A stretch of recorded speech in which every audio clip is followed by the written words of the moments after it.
शिव पर आस्था है तो दुविधा की हर घड़ी में रास्ता है, ये निश्चित है।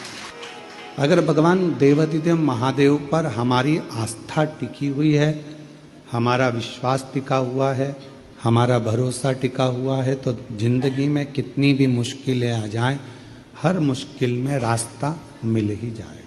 पर आपकी आस्था को डिगना नहीं चाहिए, आपके विश्वास को डिगना नहीं चाहिए। यदि आस्था है तो फिर रास्ता भी है।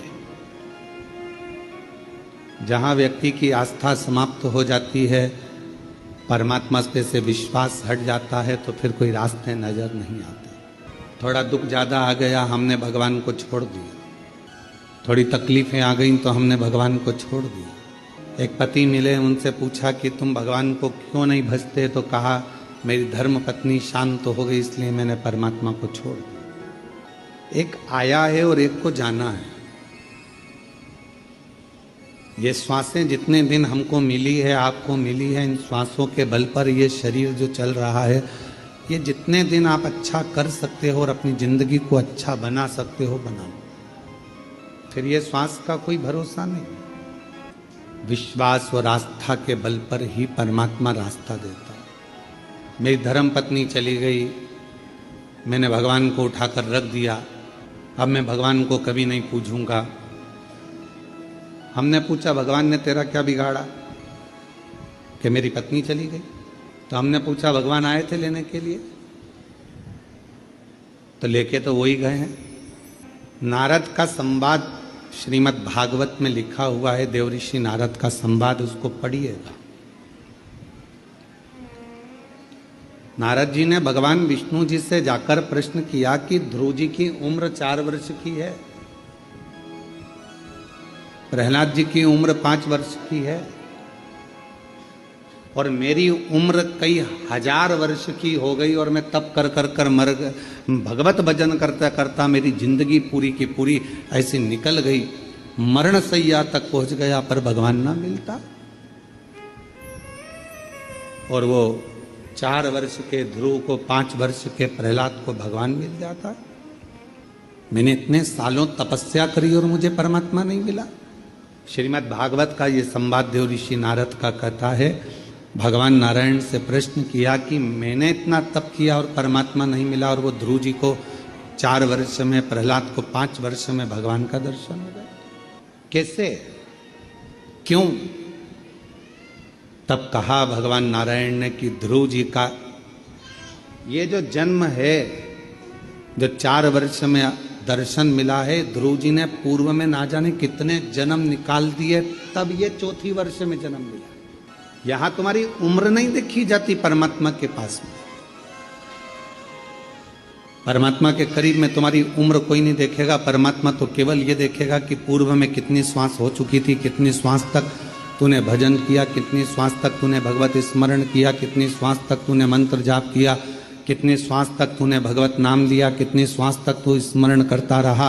उन श्वासों के बल पर तेरा काउंट करा जाएगा और फिर उस काउंट में तेरे को दर्शन मिल जाएगा। अब वो भाई बोला कि मेरी पत्नी मर गई तो मैंने भगवान को छोड़ दिया। हमने कहा भगवान कोई दूसरा रास्ता निकालेगा।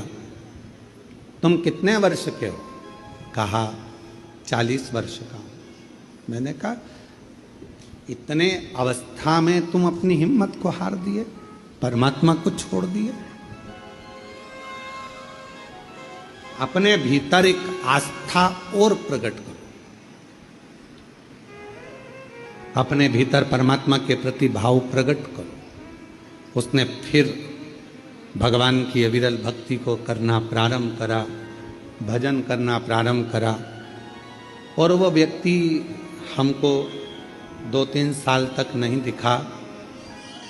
2-3 साल के बाद वो व्यक्ति फिर दिखा, तो हमने फिर पूछा क्यों भाई अब कैसे हो? शिव जी को जल चढ़ाते हो? हाँ,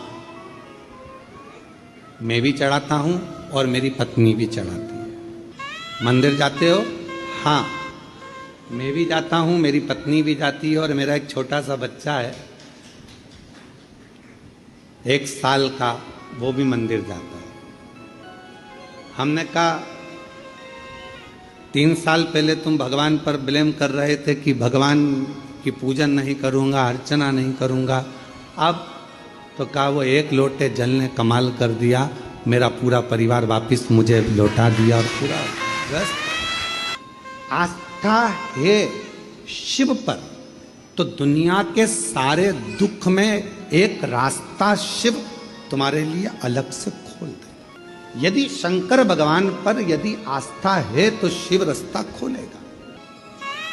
ये दोनों हमारे भोपाल वाले भाई और बहन बैठे हुए हैं, दोनों खड़े हो जरा। ये दोनों पति पत्नी आज से नहीं, बाबा के धाम से कई सालों से जुड़े हुए।